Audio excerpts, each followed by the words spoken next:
Hello, everyone.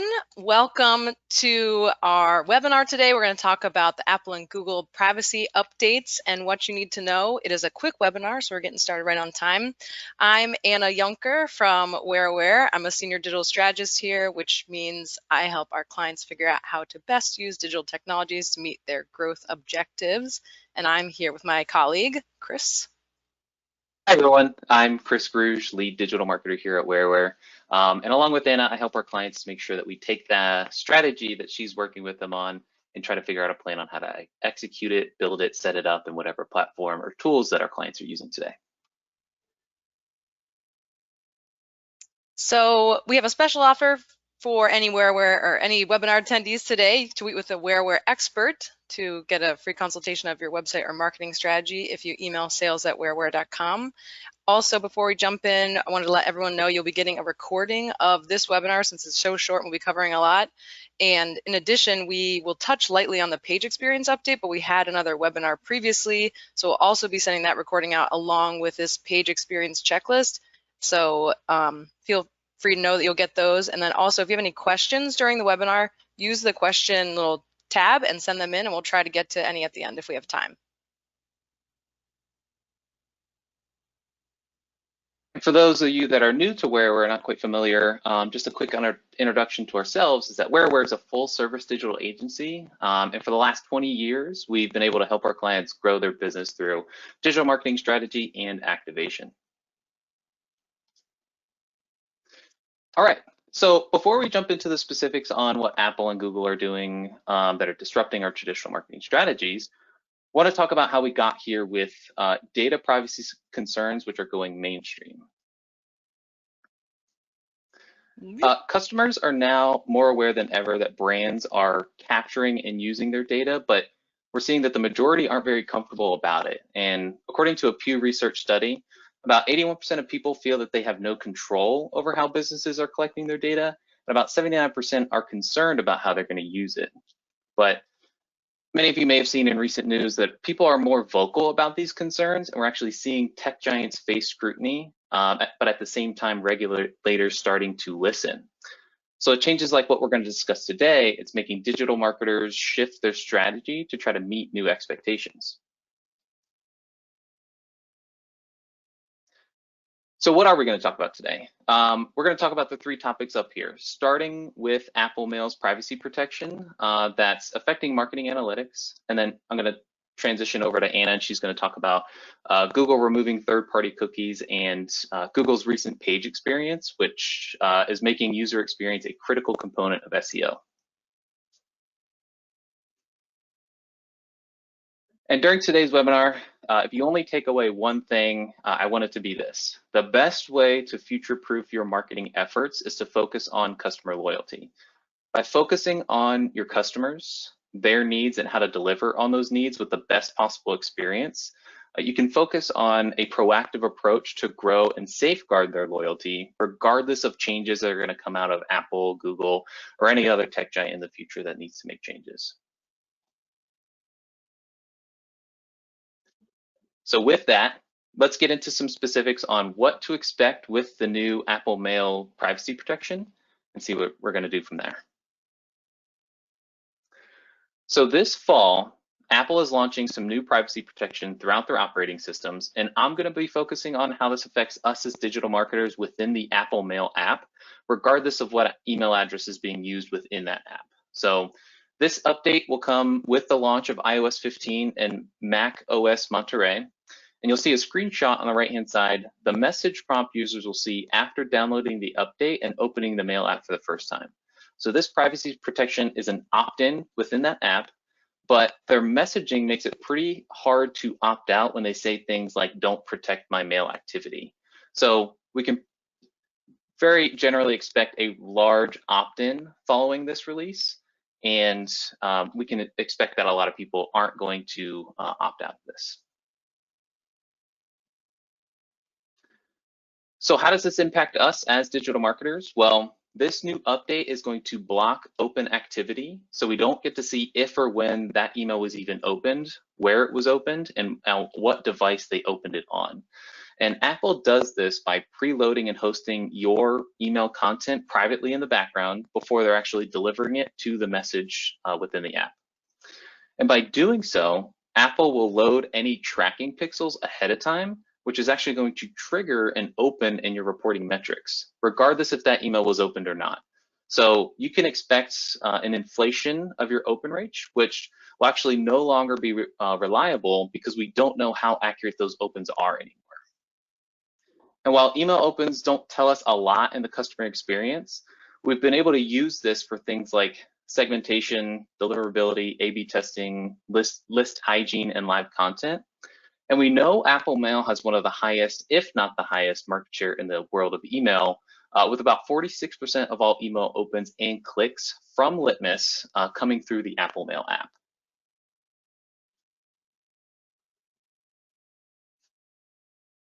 So now that we know what to expect with the release in fall, what can we do as digital marketers? Well, first, we want to make sure that we're focusing on trust and providing value. We want to make sure that we can provide a valuable conversation every time we send an email. And by building customer loyalty, we have to include that trust. Number two is that we want to lean on first and zero-party data and use clear opt-in language. We want to make sure that we're capturing any data directly from our customers and how they interact with our brand. And this actually ties into number three, which is to get consent and preferences so that users can tell you what they want. If we directly ask our customers what they want, we can mold our strategy to cater to them, giving it a more personal feel and a much more valuable experience for them. Number four, we can try to broaden our engagement metrics by including things like clicks and conversions instead of solely relying on opens. So now that opens won't be reliable anymore, we need to make sure that we're incorporating other metrics and even consider engagement with your brand through other channels. The cross-channel engagement shouldn't hold all of the weight in your engagement metrics, but it is a good sign or a good indicator of potential engagement through other channels. So we don't know, and this goes in, or now number five, we don't know how Apple is going to report these opens, whether it's like from a generic Apple device flag or something specific naming convention. But today we can try to segment current Apple Mail users from the non-Apple Mail users. And for now, we can utilize the non-Apple Mail users if we need to use things like open rates, because we can expect those open rates to stay the same for now. So with those few takeaways for Apple Mail privacy protection, Anna, why don't you talk to us about what Google's doing? Great. Yeah, and as Chris mentioned, similar to kind of how Apple Mail has that larger market share, this update is really kind of been in the works because Chrome has a very large portion of the browser market share.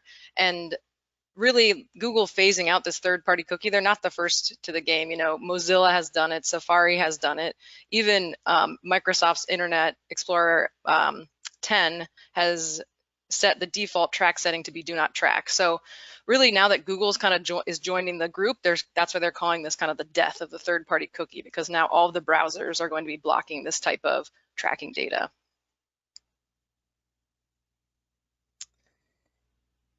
And before we kind of dive into what that means, I wanted to step back and as Chris mentioned about zero-party data, first-party data, you know, this update is only impacting those third-party cookies or that third-party data. So as a recap just of what zero and first and third are, zero-party data is when customers are kind of volunteering information to you directly.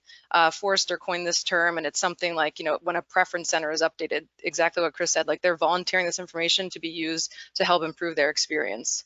First-party data is similar. It's, you know, data that companies own and are collecting from their own websites. So a first-party cookie is often placed on a website to help improve that experience. So it's collecting things like user preferences and settings, or maybe, you know, your browsing behavior or what you've added to your shopping cart. And so this is not what we're talking about here. We're talking about this third-party data, or like third-party cookies, which is owned by businesses that don't have direct interaction with that customer. And a third-party cookie is kind of placed on a website by someone other than the owner of that site and is collecting data for that third party. Sometimes maybe you've heard of these types of cookies as like trackers. So they're the things that are following you across all of your kind of web browsing behavior and collecting that data to help target you by different activities, like other sites you're visiting, activities you're taking on those sites, purchases, interests you've shown in different areas. So while these both first and third party cookies are collecting information about your behavior and preferences, the difference is really who's kind of using that data and who it's collecting that data for. So Google now is ending this third-party cookies, like we've said. They've kind of started talking about this since 2020. They announced this plan to phase out all the third-party cookies in its ad network. And many people have been planning for this for a while, for this change to happen. And it's actually even been pushed back further. It was targeting like a 2022 rollout. Now it's like 2023, because if you look in the news, there's been a lot of, updates and just news and legislation around this specific change for a number of reasons. But what it's really going to impact is if you're a marketer using this third-party data to, like we said, for ad targeting, specifically like retargeting based on behaviors or building out audiences from all this data, then really you're going to be more impacted than someone who's using more of their own first-party data. So if you're relying on this, you may have to rethink your strategy, and we'll tell you how you can do that. And they haven't really named any kind of succession strategy or tactic to measure this type of activity, but Google does have this privacy sandbox in place that's kind of will power the products after this update happens and there are no longer third-party cookies. So what should you be doing? As Chris kind of mentioned, I think this all goes back to building that customer loyalty for your long-term strategy. So, building your strategy around your first-party data and being able to leverage that more to help support your strategies that used to be supported by those third-party cookies would be really helpful. And again, don't panic, because everyone's in the same boat here. Marketers, advertisers, even people collecting the data, engineers, no one knows what's going to happen next. So if you start now really emphasizing ways to get that first-party data, then you will be kind of ahead of the game when these implications roll out. Also, I think it'd be really important to really stay updated. That's kind of the second key piece, is this news is changing all the time. And Google has, like I said, this open source collaborative effort to develop this new set of technologies called the Privacy Sandbox.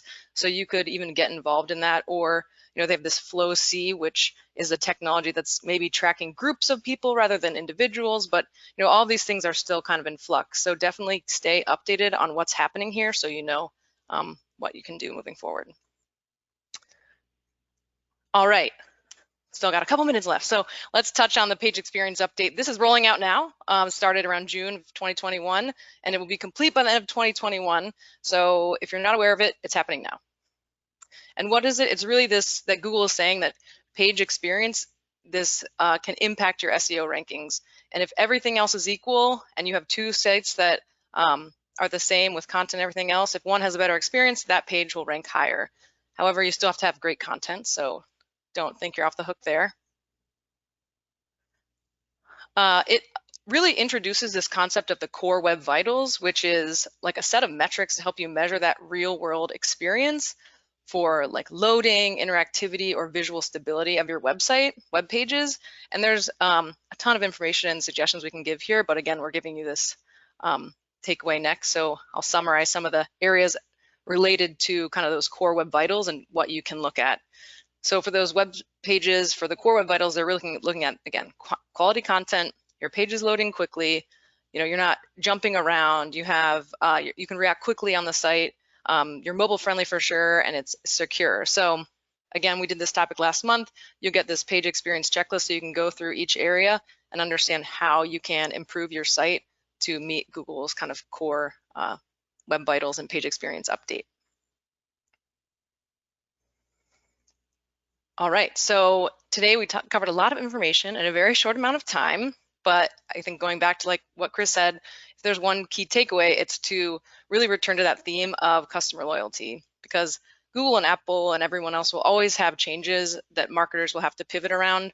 But if you're always focusing on that experience and giving them a better experience on your site, you can keep their loyalty and like proactively safeguard that relationship with your customers.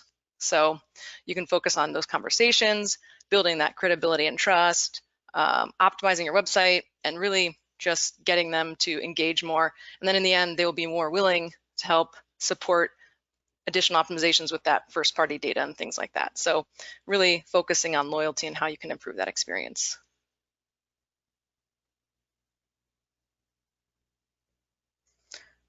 So again, definitely look at the page experience checklist. I know we didn't really dive into it too much on what that update means, but also reach out if you have any questions, sales@whereaware.com, to talk through maybe what you're seeing in the checklist or anything else. We'd be happy to talk. I think we had a couple questions come in here while we were on the chat here. Yeah, and I was watching a couple questions come in, so I'll kind of pick a few out of here. But I know we're right on time here, 11:15 Eastern time. So if you do have any questions based on what we went over today, feel free to still use the chat box. We'll try to get through a couple of these questions now, but if we're not able to get to your question, we can follow up in an email to try to give you some more insight to better answer that question. So the first one I've got here, and I'll go ahead and take this one from John. So John is asking, for Apple's mail update, will users be able to turn tracking back on? Is this a form of re-engagement that we'll need to incorporate into our marketing strategy? So for Apple Mail, it's at the front. As soon as you get the update, they will give you an option to opt in or opt out of this new privacy protection. And so once you opt in, you technically can go back and opt out so that tracking works as it was before, but the likelihood of that is probably going to be slim to none. So they make it very easy to opt in at the front, but I can probably expect for them, you'll have to go into your settings, try to find the Mail app, figure out where the privacy protection is. So the likelihood of somebody wanting to go back and try to opt out of that, like I said, it's probably going to be slim to none. So we can expect that this new update, we're going to see a large adoption of it within the Apple Mail app, and the likelihood of somebody taking it back, again, I don't think it's going to happen, because it's really not going to affect them any better by opting out or back into it or anything like that. I've got a question here from Aisha, and I think you'd probably be the best one to answer this one. So what ways can we get more first-party data? Yes, great. Well, I think we covered a couple of the ways, and I like to tie it into zero-party data too, because you can basically ask for more preferences updates. You can also collect that information if you have forms on your site for downloads, content downloads, progressively asking for more information as your customers kind of answer some of the questions. And then I've seen a lot of sites even, having people sign in to be able to collect more of that information around browsing or activity on the site, event-based data. So any of those traditional content downloads, PDFs, newsletter signups, any way you can kind of collect information, that'd be great. Yeah, exactly. And I think this relates into another question that we got from Bonnie, who's asking about, like, if they're using HubSpot email to email customers, is HubSpot considered a third party? And I think it's, when we're talking about first party, zero party, third party data, all those things, it's about the collection process, not where you're actually storing that information. So while yes, you can use HubSpot or any other various ESPs to use as an email marketing tool, we got to focus on the process of collecting that data. So if we're collecting it directly from the customer or directly from the website that they're browsing on, that's where we're going to see the zero and first party data. But if we're starting to collect it from other sources outside of that, and I think that's where it starts getting into like the third party data. Correct. And HubSpot has a post about this as well, about what, they do not have the third party scripts and what does. So I definitely recommend looking into their resource there. There was also a question about Apple Mail privacy settings impacting Outlook users on iPhones. I think this is a common question. I think we've had a couple times about the different apps on the iPhone, I think is what Krista was getting at. Yeah, exactly. So I've seen a couple of questions like that come in. So for the privacy protection for Apple Mail, it's specific to the Apple Mail app. So if anybody that has an iPhone, the base or the default like mail app that they give you, it's like a little blue icon with a little email folder, something like that. Yeah, Anna's trying to show it on her webcam now. Thank you for that. So if you're using that app, regardless if it's an iCloud email, Gmail, Yahoo, AOL, whatever it is, as long as you're using that app, that's where we're going to see the privacy settings come into play. If you're using an iPhone but on like the Gmail app or the Outlook app, this does not apply to you because those apps are not releasing anything specific to privacy settings. Yeah, should not apply. Yes. For now. Yeah, for now. Great. Yeah. Any other questions? I think we're a little over Yeah, I know we're here. a couple minutes over here, but the last question I see here, I think, and I can pass along to you, from Kelsey, are there any quick wins to focus on to improve page experience? Yeah, I will say they're rolling mobile out first. So definitely when you're looking at your page experience metrics and which areas to improve, check your mobile kind of optimizations first, because those would be the areas with the biggest impact initially.